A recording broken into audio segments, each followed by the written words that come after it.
सागर एक बहुत गरीब और भोला भाला लड़का था जो एक अमीर व्यापारी अमीचंद के यहाँ काम करता था। अमीचंद का काम था मछलियों को नदी तालाब से पकड़वाना और उन्हें बाजार में बिकवाना। उसके यहाँ कई नौकर काम करते थे। आज सागर तालाब में मछली पकड़ने गया था। जब मछली पकड़ी जा रही थी तभी एक मछली उसके जाल में फंसी जो बहुत चमकीले रंगों वाली और सुंदर थी। उसने ऐसी मछली आज तक नहीं देखी थी। जैसे ही वह मछली जाल में फंसी तो वह बोली, मुझे जाल से बाहर निकाल दो और मुझे तुम नदी में पहुंचा दो। सागर तो मछली को बोलते हुए देखकर दंग रह गया। हैं? क्या तुम कोई जादूगरनी हो? मैंने तो आज तक ऐसी कोई मछली नहीं देखी जो बोलती हो। हाँ, मैं जादुई मछली हूँ। मैं एक मायावी तांत्रिक के जादू से मछली बनी हुई हूँ। मैं जल परियों की रानी हूँ। मुझे इस तालाब में मछली बनाकर कैद किया है।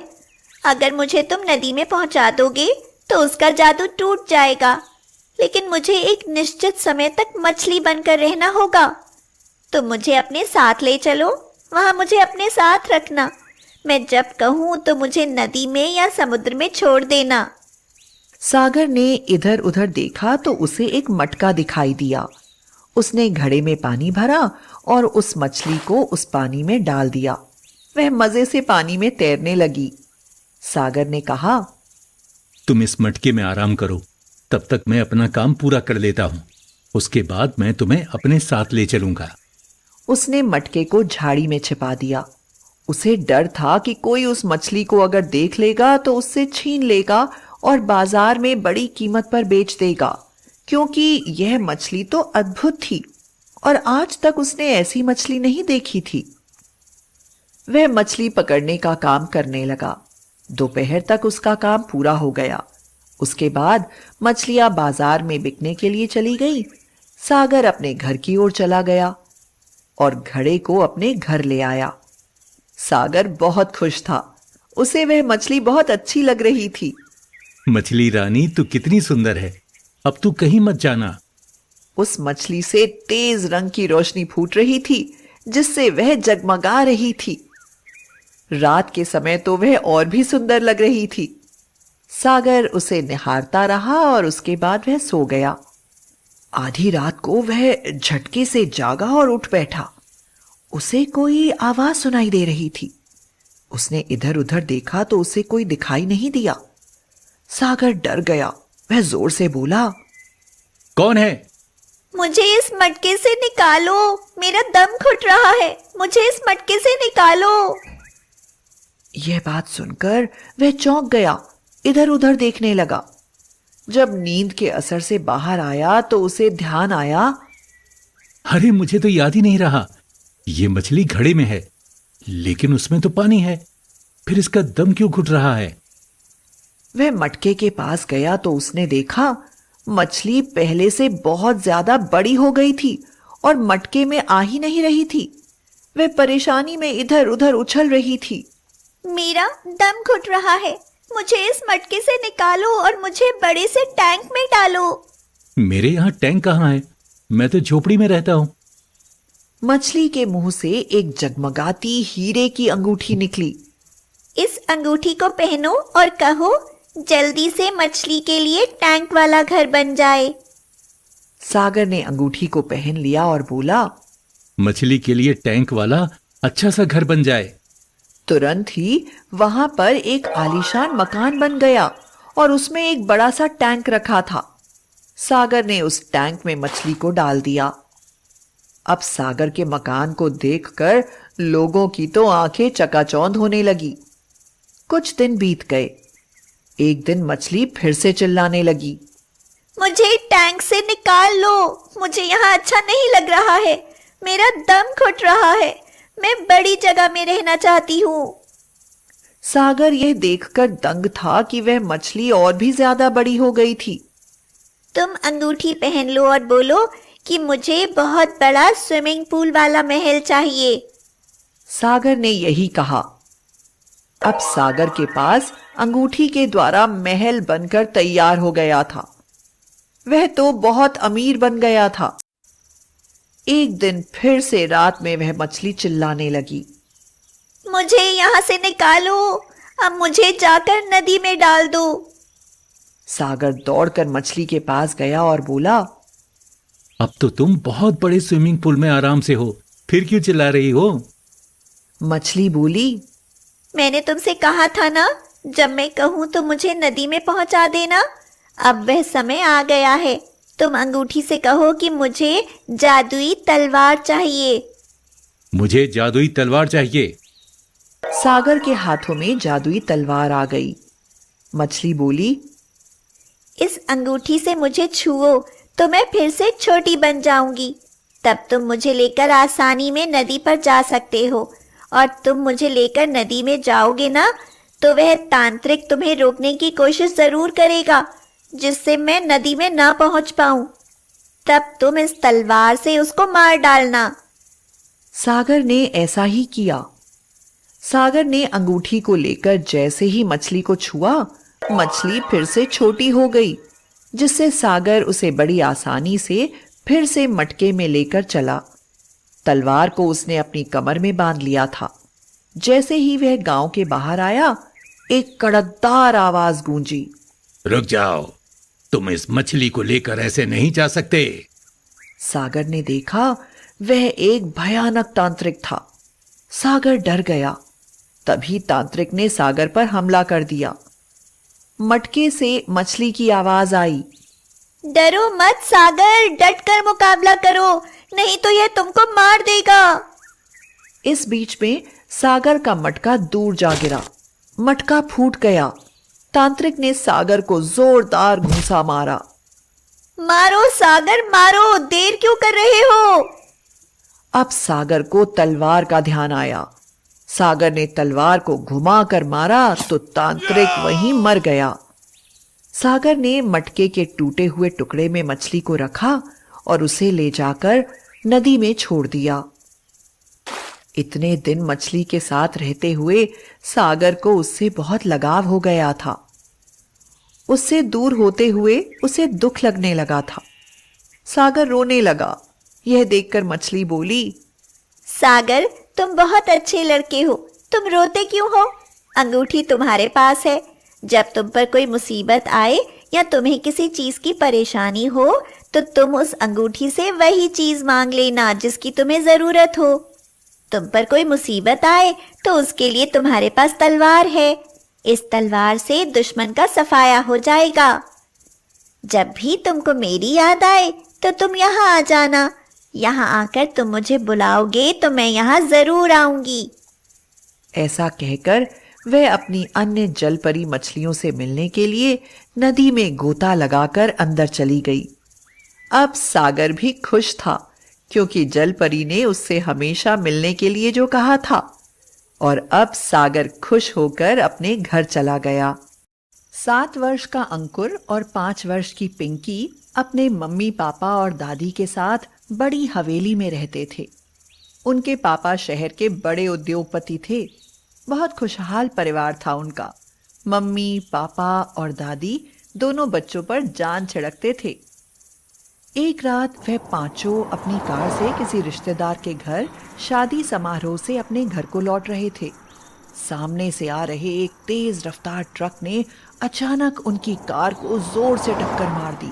उस भयानक एक्सीडेंट में आगे की सीट पर बैठे अंकुर और पिंकी के मम्मी पापा वहीं सड़क पर ही दम तोड़ देते हैं। पिछली सीट पर होने के कारण दादी, अंकुर और पिंकी को ज्यादा चोट नहीं आई, लेकिन वो दोनों बिन माँ बाप के यतीम हो चुके थे। भाई भाभी की मौत की खबर सुनते ही गांव से दादी के छोटे बेटे बहू यानी अंकुर पिंकी के चाचा चाची उनके घर पर आ गए। दोनों एक नंबर के कपटी और धूर्त थे।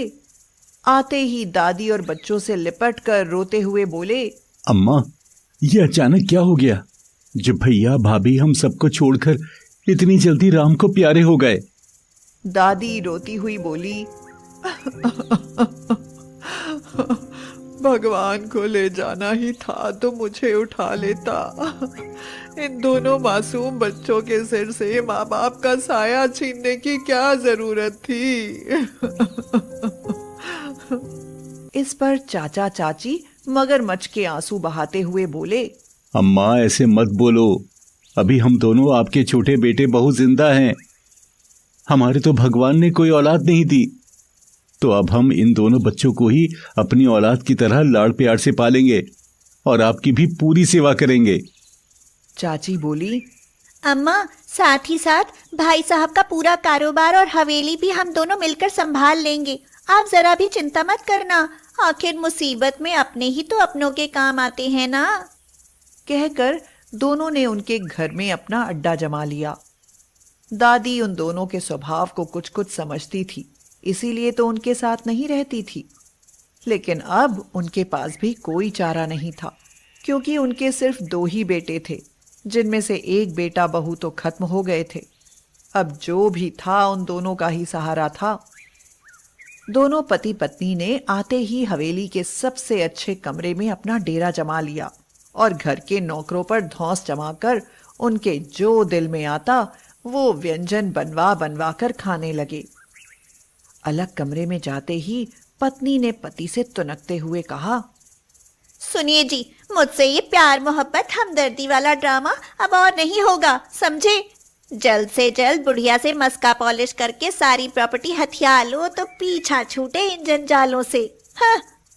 चाचा बोला, अरे भाग्यवान, आहिस्ता बोलो, यहाँ दीवारों के भी कान होते हैं। थोड़े दिन अपनी एक्टिंग जारी रहने दो, समझी? फिर दोनों कपटी पति पत्नी नई नई योजनाएं बनाने लगे सारी प्रॉपर्टी हथियाने के लिए। और एक दिन कंपनी के कागजात पर अंगूठा लगाने को कहकर दादी के छोटे बेटे ने सारी प्रॉपर्टी अपने और अपनी पत्नी के नाम पर करवा के सब कुछ हड़प लिया। प्रॉपर्टी हाथ में आते ही पति पत्नी ने अपने असली रंग दिखाने शुरू कर दिए। उन्होंने सारे नौकरों को छुट्टी दे दी और दोनों बच्चों का स्कूल छुड़वाकर अब वो दादी और नन्हे मासूम अंकुर पिंकी से सारे घर के काम करवाते और फिर उन्हें मारपीट भी करते। दादी उनसे कहती, देखो, तुम दोनों जो भी बुरा करना चाहते हो मेरे साथ करो। गलती मैंने की है तुम दोनों आस्तीन के सांपों पर भरोसा करके। इसकी सजा इन दोनों नन्हे मासूमों को तो मत दो। इस पर चाची ने पलटकर दादी को जोरदार थप्पड़ जड़ दिया और बोली, बुढ़िया, इन सपोलों की बड़ी हिमायती बनती है, कभी इतनी हिमायत हमारे साथ भी दिखाई होती। इस पर बिगड़ते हुए चाचा बोला, अरे नहीं नहीं, अम्मा का तो बस एक ही बेटा था, इन सपोलों का बाप। हमारी अहमियत तो कभी इनकी नजर में थी ही नहीं। चाची तुनक कर बोली, हाँ, इसीलिए अपनी करनी का किया भुगतेंगे अब ये तीनों। हाँ, चल बुढ़िया, जल्दी जल्दी हाथ चला, वरना खाने भी नहीं दूंगी तीनों को। हाँ। इस तरह हर रोज उन तीनों को छलते रहे दोनों पति पत्नी। बच्चे अपने माँ बाप को याद करके और अम्मा अपने बड़े बेटे बहू को याद कर चुप चुप के रोया करते। कई महीने इसी तरह चलता रहा और एक दिन दादी के हाथ पैर में कोढ़ निकल आया तो उनके बेटे बहू ने दादी को तहखाने में बंद कर दिया और भूखी प्यासी मरने को छोड़ दिया और बच्चों से सारा काम करवाने लगे। जुल्म सितम से तंग आकर दोनों बच्चों ने एक रात मौका देखकर चुपचाप तहखाने में जाकर दादी को कमरे से बाहर ले आए और तीनों उस हवेली से रातों रात भाग निकले। तीनों रात के अंधेरे में भागते भागते शहर से दूर सुबह तक किसी गांव के पास वाले सुनसान जंगल में पहुंच गए। उस जंगल में कहां जाएं, उन्हें कोई रास्ता नहीं सूझ रहा था। तीनों बहुत थक गए थे और दादी का प्यास से गला सूख रहा था। दादी तो वहीं लेट गई तो अंकुर और पिंकी पानी की तलाश में यहां वहां भटकने लगे। तभी पिंकी की नजर एक पुराने से कुएं पर पड़ी। दोनों दौड़कर कुएं के पास पहुंचे तो कुएं के बाहर उन्हें एक सुनहरी मछली पानी के लिए तड़पती नजर आई। अंकुर और पिंकी ने उस मछली को उठाकर कुएं के पानी में डाल दिया। तभी एक चमत्कार हुआ और उस कुएं से एक बहुत सुंदर परी बाहर निकली। उसने बच्चों से कहा, शुक्रिया बच्चों, तुम दोनों की वजह से मुझे मेरा रूप वापस मिला। मैं पाताल परी हूँ। बहुत वर्ष पहले मैंने यहीं पर तपस्या करने वाले एक ऋषि मुनि जी पर इस कुएं का जल छिड़क कर उनकी तपस्या भंग कर दी थी, जिस वजह से उन्होंने मुझे श्राप देकर मछली बना दिया। मैं तब से जल के पास होकर भी जल के लिए तड़पती रही, और आज तुम मासूम निष्पाप बच्चों की वजह से मुझे उस श्राप से मुक्ति मिली। बच्चों बताओ, तुम लोग इस जंगल में क्या कर रहे हो? तो बच्चों ने रोते रोते सारी बात पाताल परी से बता दी, जिसे सुनकर परी को बहुत दुख हुआ। उसने अपनी छड़ी से कुएं को छुआ तो वह कुआं सोने का बन गया और उसमें सुनहरा पानी लबालब भर गया। तब परी ने बच्चों से कहा, यह जादुई सोने का कुआं है। अब इसका पानी जो भी पिएगा उसे कभी कोई रोग नहीं होगा। वो हमेशा सुंदर और तंदुरुस्त बना रहेगा, और जो कोई इस पानी से स्नान कर लेगा उसकी सारी बीमारियां समाप्त हो जाएंगी। इस कुएं का पानी कभी खत्म नहीं होगा। फिर परी ने बच्चों को एक जादुई छड़ी देते हुए कहा, इससे जो भी मांगोगे यह तुमको देगी और तुम तीनों की हर दम रक्षा करेगी, और अगर इसे कोई चुराने की कोशिश करेगा तो यह उसकी मरम्मत भी करेगी। फिर परी ने अपने जादू से उन तीनों के लिए एक बहुत सुंदर सा घर बनाया। ऐसा कर कर परी वहां से अदृश्य हो गई। अंकुर और पिंकी फटाफट कुएं का पानी अंजलि में लेकर दादी के पास आए और दादी को थोड़ा पानी पिलाया। दादी तो फटाफट उठ बैठी। फिर दादी को कुएं के पास ले जाकर पानी उनके ऊपर छिड़का तो चमत्कार हो गया। दादी का कुष्ठ रोग बिल्कुल ठीक हो गया और वो तीनों उस आलीशान मकान में रहने लगे। उनके आलीशान घर को देखकर पास के गांव वाले भी वहीं आकर बस गए। दादी, अंकुर और पिंकी उस जादुई कुएं के पानी से सबकी बीमारी ठीक करते और जादुई छड़ी से धन मांगकर जरूरतमंद लोगों की मदद किया करते। इस वजह से वह तीनों बहुत लोकप्रिय बन गए और उधर चाचा चाची को उनके किए की सजा मिली। उन दोनों को कोढ़ कुष्ठ रोग हो गया और उस जादुई सोने के कुएं की महिमा सुनकर वो दोनों भी वहां ठीक होने आए। लेकिन जादुई छड़ी उन्हें देखते ही उन दोनों पर इतना बरसी कि चाचा चाची की हड्डी पसली एक हो गई। उन दोनों ने दादी, अंकुर और पिंकी से माफी मांगी तो उन्होंने माफ करके पानी उनके ऊपर छिड़का और वो स्वस्थ हो गए। उसके बाद चाचा चाची ने सारी प्रॉपर्टी अंकुर और पिंकी के नाम कर दी और सच्चे मन से उन दोनों को अपने बच्चे मानने लगे। अब उनका परिवार फिर से पूरा और खुशहाल बन गया था। एक गांव में सूरज अपनी मां के साथ रहता है। सूरज के पिता की मृत्यु बहुत पहले ही हो गई थी। उसके घर का सारा खर्च उसकी मां लता दूसरों के घरों में काम करके चलाती है। अब तो उसकी मां दिन प्रतिदिन बीमार रहने लगी। माँ, आप काम करना बंद कर दो। आप इतना बीमार रहती हैं। बेटा, अगर मैं काम पर नहीं जाऊंगी तो घर का खर्च कैसे चलेगा? हम भूखे मर जाएंगे। माँ, मैं कुछ काम कर लूंगा या तो कहीं मजदूरी कर लूंगा। बेटा, तू अभी बहुत छोटा है, काम कैसे करेगा? और कोई तुझे काम देगा भी नहीं। इतना कहकर सूरज की माँ अपने काम पर चली जाती है। दिन भर वह दूसरों के घरों में काम करती और इधर सूरज दिन भर घर में अकेला रहता। शाम को सूरज की माँ थक हार के घर वापस आती है और सूरज से कहती है, बेटा, मुझे थोड़ा सा पानी पिला दे। अभी लाया माँ। सूरज माँ को पानी देता है। लता सूरज के लिए चटनी और रोटी बनाकर रख देती है। तभी अचानक लता को खून की उल्टियां आना शुरू हो जाती हैं। माँ, माँ, क्या हुआ आपको? अरे, क्या हुआ आपको? लता सूरज का सहारा लेते हुए कहती है, कुछ नहीं बेटा, मैं बिल्कुल ठीक हूँ। पर सूरज लता की एक ना सुनता और दौड़कर गांव के एक डॉक्टर को बुला लाता है। डॉक्टर काफी बुजुर्ग और अनुभवी थे। डॉक्टर साहब देखिए, मेरी माँ को क्या हुआ है, उनको खून की उल्टियां आ रही थी। रुको बेटा, मैं देखता हूँ, तुम परेशान ना हो। डॉक्टर लता को देखते हैं।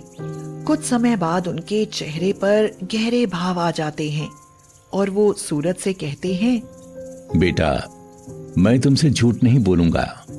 तुम्हारी माँ को शुरुआती कैंसर है। अगर तुम इसका अभी इलाज करा लो तो तुम्हारी माँ की जान बच सकती है, वरना बहुत देर हो जाएगी। डॉक्टर साहब, ये कैंसर क्या होता है? बेटा, ये एक जानलेवा बीमारी है, तुम इतना समझ लो बस। इतना कहकर डॉक्टर वहां से चले जाते हैं। माँ, आप कल से काम पर नहीं जाएंगी। मैं कल ही काम की तलाश में जाऊंगा और पैसे कमाकर आपका इलाज कराऊंगा। अगले दिन सुबह सूरज काम की तलाश में जाता है। तभी वह एक चाय की दुकान पर काम मांगता है।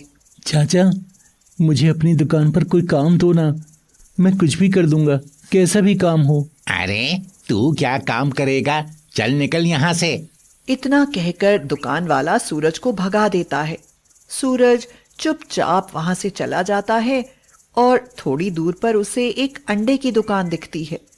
वह उस दुकान वाले से काम मांगने जाता है। चाचा, मुझे अपनी दुकान में कोई काम दे दो, मेरी माँ बहुत बीमार है। ठीक है बेटा, तुम बहुत छोटे हो, इसलिए मैं तुमको कोई बड़ा काम नहीं दूंगा।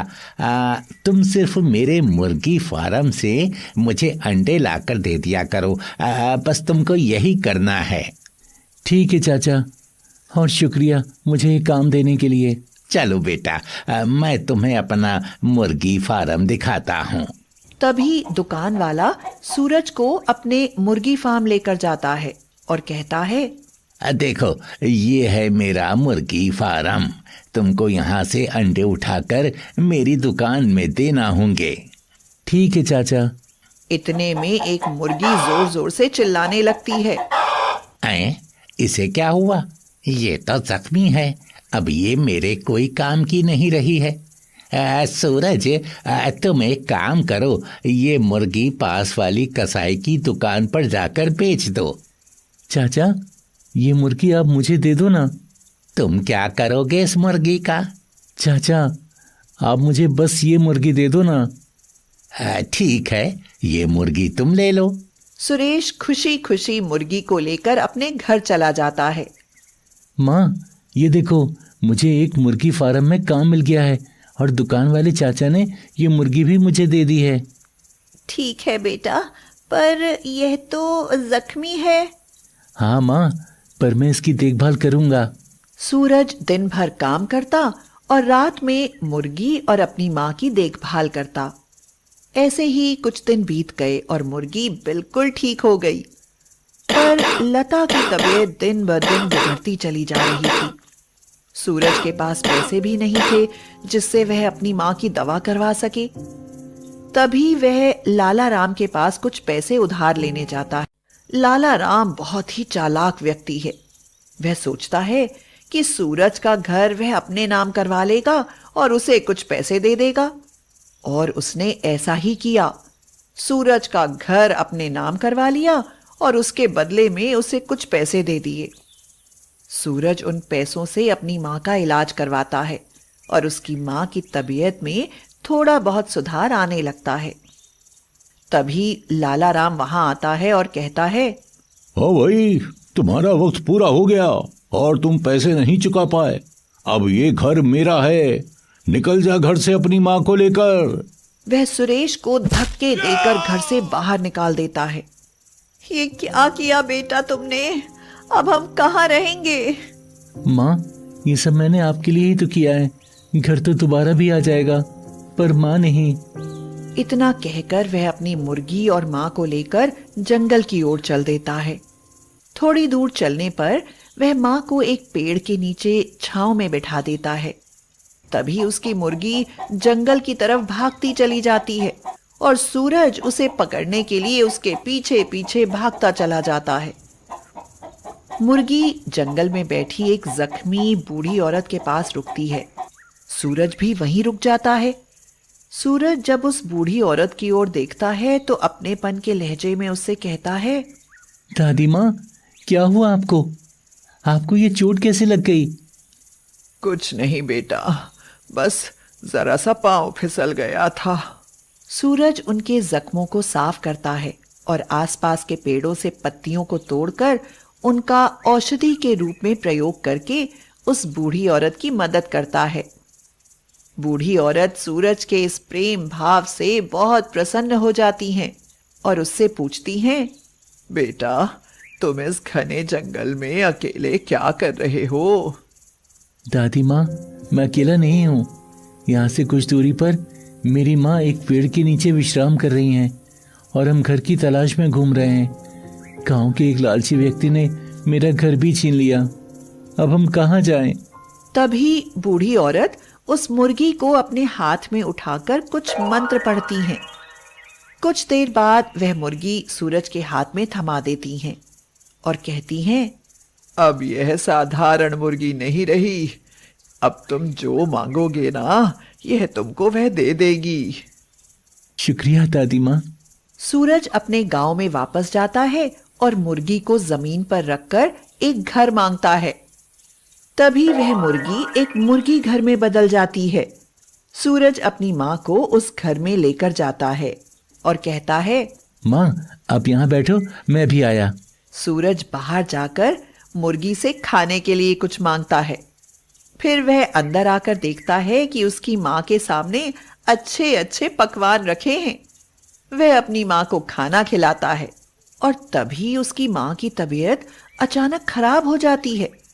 सूरज जल्दी से गांव में जाकर डॉक्टर को बुलाकर लाता है। बेटा, तुम्हारी माँ के पास समय कम है। अगर अभी तुमने इनका इलाज नहीं करवाया तो इनकी जान जा सकती है। हो सके तो जल्द से जल्द पैसों का इंतजाम कर लो और अपनी माँ का इलाज करवा लो। सूरज मुर्गी से इस बार ढेर सारे पैसे मांगता है। उसके सामने पैसों का ढेर लग जाता है। सूरज पैसों को उठाकर अस्पताल की ओर बढ़ता है। सूरज की नामौजूदगी में लाला राम उसके घर में घुस जाता है और सोने से बना घर देखकर उसके मन में फिर लालच आ जाता है। मैं अपने चमचों से मुर्गी घर उठाने को बोलता हूँ। जैसे ही वह उसके घर को छूता है तभी मुर्गी अपनी चोंच से सब पर वार करने लगती है। उसके वार से लाला राम सहित सब लोग वहां से भाग जाते हैं। इधर सही समय पर इलाज होने से सूरज की मां की जान बच गई। सूरज अपनी मां को घर ले आता है और फिर वह दोनों खुशी खुशी रहने लगते हैं। चंपारण गांव में किसान जुगल पांडे और उनकी पत्नी लीलावती रहते थे। उन दोनों की 2 संतानें थीं जो बेटियां थीं, 6 वर्षीय गंगा और 5 वर्षीय जमुना। कुल मिलाकर पांडे परिवार बहुत खुशहाल परिवार था। लीलावती तीसरी बार गर्भवती हुई और 9 महीने के बाद प्रसव के दौरान लीलावती की मृत्यु हो गई। लीलावती की तीसरी भी एक प्यारी सी बिटिया पैदा हुई थी।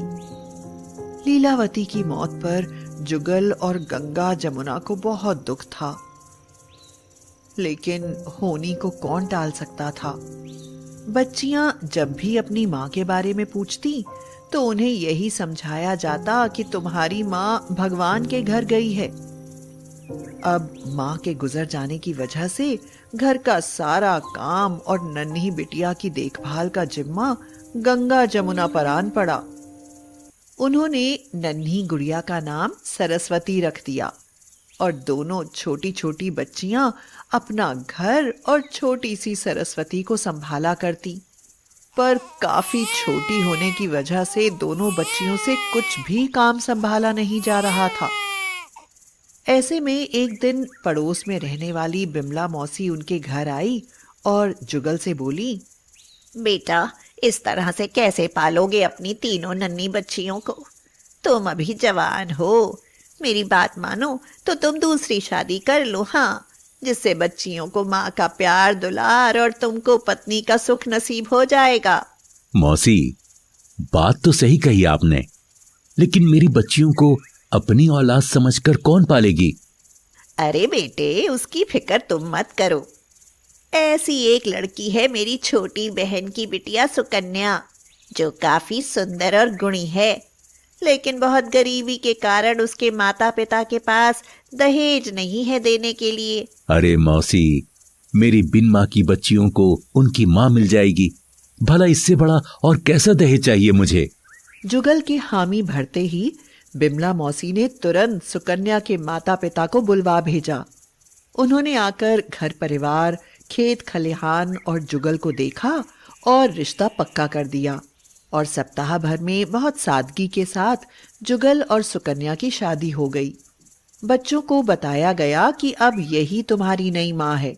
सुकन्या ने जुगल के घर और बच्चों को बहुत अच्छी तरह से संभाल लिया था।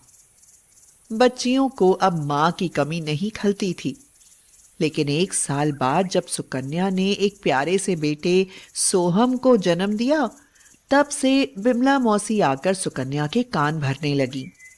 अरे बेटी सुकन्या, तू बहुत भोली है जो तूने इन तीनों बच्चियों को अपना लिया है। लेकिन जरा सोच, ये तीनों बच्चियां तेरे पति की पहली पत्नी की औलाद हैं। मतलब अगर जुगल को कुछ हो गया तो कानूनन ये तीनों ही पहले इस जमीन जायदाद की हकदार होंगी। हाँ हाँ मौसी, तो क्या हुआ? आखिर वो भी तो उनकी बेटियां हैं ना। अरे मेरी भोली मैना, वो सिर्फ बच्चियां नहीं, बहुत शातिर बच्चियां हैं। एक बार जुगल को कुछ हो जाए फिर देखना उनकी मासूमियत। अरे मुफ्त में अपनी परवरिश और घर का सारा काम तुझसे करवा रही हैं, और बड़ी होकर सबसे पहले तुझे और तेरे बेटे नन्हे सोहम को ही घर से धक्के देकर निकाल डालेंगी, देख लेना। हाँ। ओह, ऐसा तो मैंने कभी सोचा ही नहीं था। लेकिन अगर ऐसा था तो मेरी शादी आपने इस घर में क्यों कराई? अब मुझे क्या पता था कि तुम निरी गाय हो जो बिल्कुल नाक की सीध पर ही चलती रहोगी। मौसी, अब क्या होगा? होगा कुछ नहीं, बस तुम इन तीनों पर ऐसे ऐसे जुल्म करो कि ये तीनों तंग आकर घर से भाग जाएं और कभी लौटकर वापस ना आए। हाँ। ओह, अच्छा मौसी, ठीक है, ऐसा ही करूंगी। उसके बाद सुकन्या ने तीनों बच्चियों पर तरह तरह के जुल्म करने शुरू कर दिए। जुगल जब तक घर पर होते तब तक वह शांत रहती। फिर जुगल के जाते ही सुकन्या गंगा और जमुना से घर के काम करवाती, उन्हें बात बात पर गालियां देती और मारपीट करती। दोपहर में उन्हें खाना भी नहीं देती। छोटी सरस्वती को तो दूध भी नहीं देती, और जब वह रोती तो उसे भी मारती रहती और बात बात पर घर से निकल जाने को कहती। बच्चियों को इतना डराया गया था कि वो अपने पिता से भी कुछ नहीं बता पाती थी। ऐसे में एक दिन बिमला मौसी के पास जाकर बच्चियों ने रोते रोते सब बताया तो धूर्त मौसी बोली, ओह प्यारी बच्चियां, ये तो बहुत ही बुरा हुआ तुम्हारे साथ। तुम तीनों ऐसा करो, तुम ना अपनी असली माँ के घर चली जाओ, वहां तुमको कोई कुछ नहीं कहेगा। इस पर बच्चियां बोली, हमें माँ के घर का पता नहीं मालूम। ओह प्यारी बच्चियों, तुम्हारी माँ भगवान के घर रहती है, और भगवान का घर इस गांव से बहुत दूर सीधे चले जाने पर एक जंगल में है। तुम ऐसा करो, रात के समय चुपचाप घर से निकल जाओ, वरना वो सौतेली माँ तुम्हें जाने नहीं देगी। बच्चियों ने उस मौसी की बात मानी और आधी रात के समय तीनों घर का दरवाजा खोलकर चुपके से बाहर निकल आई, और तीनों चलती चलती सुबह तक गांव से बहुत दूर एक जंगल में पहुंच गई और वहां जाकर पुकारने लगी, माँ माँ माँ माँ। उन्हें बहुत प्यास और भूख भी लगी थी। उनकी बुरी हालत देख और पुकार सुनकर वन देवी उनकी माँ के रूप में प्रकट हुई। बच्चियों को स्वादिष्ट भोजन खिलाया और उनसे सारी बात पूछी और उन्हें समझाया, देखो प्यारे बच्चों, इस तरह से अपने घर से बिन बताए नहीं भागना चाहिए। मैं तो तुम्हारे साथ वापस नहीं आ सकती, लेकिन मैं हमेशा तुम्हारे आसपास रहूंगी।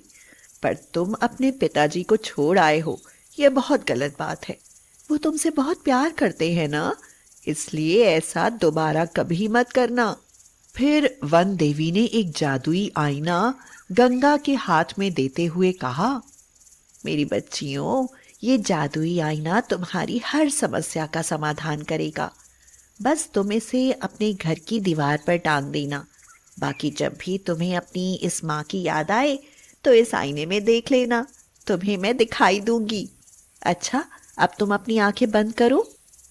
जब गंगा, जमुना, सरस्वती ने अपनी आंखें बंद करके खोली तो उन तीनों ने अपने आप को चंपारण गांव के अपने मकान के द्वार पर पाया, जहां उनके पापा बेहाल से बैठे उनकी प्रतीक्षा कर रहे थे। जैसे ही तीनों बच्चियों पर उनकी नजर पड़ी, वो दौड़कर उनके पास आए और तीनों को गले से लगाकर बोले, मेरी नन्ही राजकुमारियों, तुम बिन बताए कहाँ चली गई थी? पता है, मैं तुम तीनों को पूरे गांव में ढूंढ कर आया हूँ। दोबारा कभी ऐसा मत करना, समझी?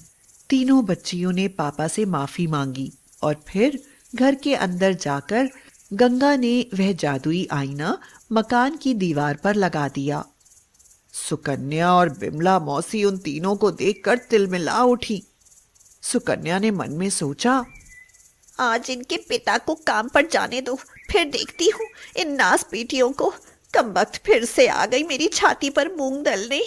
थोड़ी देर बाद जुगल काम पर चले गए। तब सुकन्या गुस्से से चीखी, तुम लोग जब घर से भाग चुकी थी तो वापस क्यों आ गई? रुको, अब भी तुम्हारी मरम्मत करती हूँ। कहकर जैसे ही सुकन्या ने लकड़ी का डंडा उठाया तो सामने दीवार पर टंगे आईने से दो हाथ बाहर निकले और उन्होंने सोफा पर खेल रहे सुकन्या के बेटे सोहम को उठाया और आईने के अंदर ले गए। यह देख सुकन्या डंडा फेंक कर उस आईने की तरफ दौड़ी और बोली, कौन हो तुम? मेरा बच्चा वापस दो। सोहम, हाय मेरा बच्चा।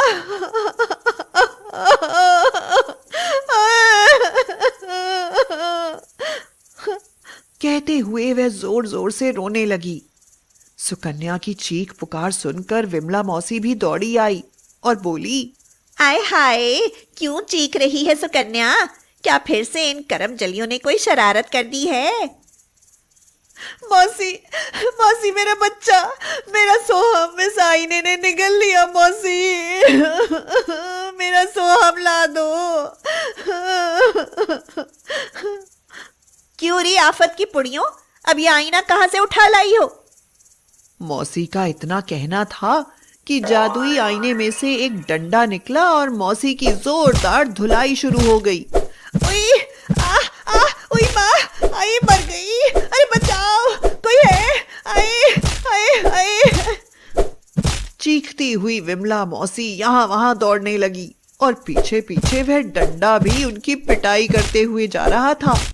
आईने में से एक आवाज गूंजी, मौसी, तू दूसरों के मासूम बच्चों पर इतना जलती कुड़ती है और बुरा सोचती है ना, इसीलिए भगवान ने तुझे कभी औलाद का सुख नहीं दिया और ना ही कभी देगा। कहते हुए डंडे और बरसने लगे मौसी पर। मौसी तो डर कर माफी मांगती हुई बोली, मुझे माफ कर दो। हाय, मेरी तो मति भ्रष्ट हो गई थी। जो सुकन्या को अनाप शनाप भड़काया मैंने। ओए, अरे अम्मा छोड़ दो। अरे भगवान, मार डाला। हाय, ओए ओए, हाय हाय। यह देख सुकन्या रोती हुई बोली, मेरा बच्चा मुझे लौटा दो। मुझसे गलती हुई जो मैं बिमला मौसी की बातों में आ गई और इन बिन माँ की बच्चियों पर अत्याचार किए। भगवान के लिए मुझे माफ कर दो, मुझे माफ कर दो। कहकर सुकन्या तीनों बच्चियों से माफी मांगने लगी। बच्चियां बोली, माँ, माँ, हमारे नन्हे सोहम भैया को छोड़ दो माँ। यह देख सुकन्या की आंखें खुल गई। तभी आईने में से दो हाथ बाहर निकले जिनमें नन्हा सोहम खेल रहा था। आवाज फिर से गूंजी, देख सुकन्या, तुम्हारा बच्चा पल भर को जुदा हुआ तो तुम्हें कितनी तकलीफ हो रही है ना। वैसे ही ये तीनों मेरी बच्चियां हैं, तो सोचो मुझे कितनी तकलीफ हो रही होगी इन पर तुम्हारे अत्याचार देखकर। यह सुन सुकन्या और बिमला मौसी ने कान पकड़कर वादा किया, आइंदा कभी भी किसी के साथ बुरा सलूक नहीं करूंगी और तीनों बच्चियां गंगा, जमुना, सरस्वती को अपने बच्चे सोहम के बराबर प्यार करूंगी। बस फिर क्या था। उस दिन के बाद गंगा, जमुना, सरस्वती की सारी तकलीफें खत्म हो गईं और उन्हें माँ बाप दोनों का भरपूर प्यार मिलता रहा।